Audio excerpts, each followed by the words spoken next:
Eventful morning, and we want to just come and share a little bit with you about what has already transpired here at General Conference this morning. I want to ask Tom Grieb to share a little bit from the Faith and Order that the legislation that has been passed. So it's Wednesday morning of the second week of General Conference, and usually by that time we begin to entertain a number of petitions that have come out of committee, many of which are considered through consent calendar. We just considered the consent calendar for today. As a part of that was affirmation of repealing the prohibition, which has to do with the ordination of self-avowed practicing homosexuals. That paragraph is paragraph 304.3, and that section of that paragraph will now no longer be a part of our book of discipline. That was a statement that had been in our discipline for some years, and now by vote of this General Conference will no longer be a part of our witness through the book of discipline. Also on the consent calendar was a new paragraph that said that district superintendents cannot prohibit or force churches or clergy to perform same-sex ceremonies.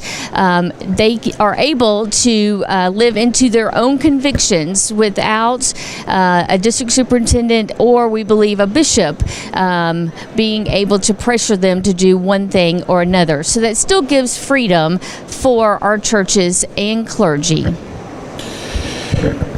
And friends, I want to say a word of thanks first to our delegation for the marvelous work they've done in keeping you up to date about what has happened.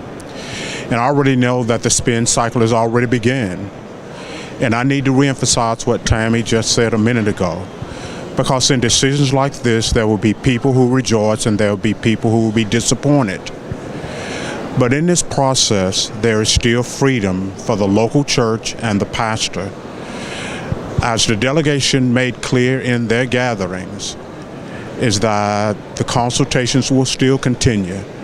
We will never make a church or a pastor do something that's against their conviction. And so as you listen to all the voices and see all the headlines, that's the one thing I want to remind you of, is that this language has been in the Book of Discipline since 1971, I believe. It was not always in there. But the consultation of the district superintendent and the bishop and the local church have always been important, and that does not change with this decision. Again, I know some are disappointed and some are rejoicing, but I pray that this is a way that we can stay at the table and continue to work together and do the ministry and the mission of Jesus Christ.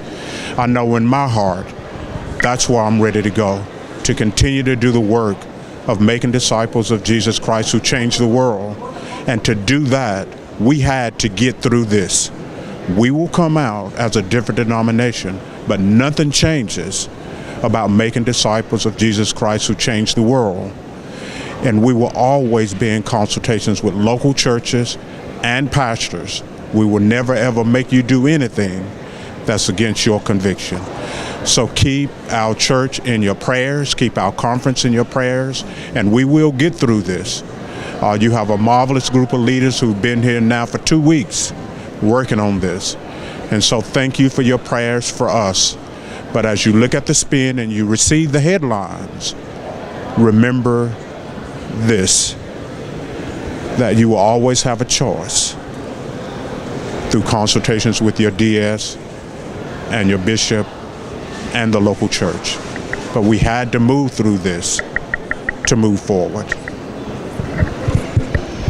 We anticipate more decisions happening probably this afternoon, and so we will keep you informed as those decisions are made. We'll be back before you. Yes, thank you very much. And we pray for you, our beloved friends in the Kentucky Annual Conference.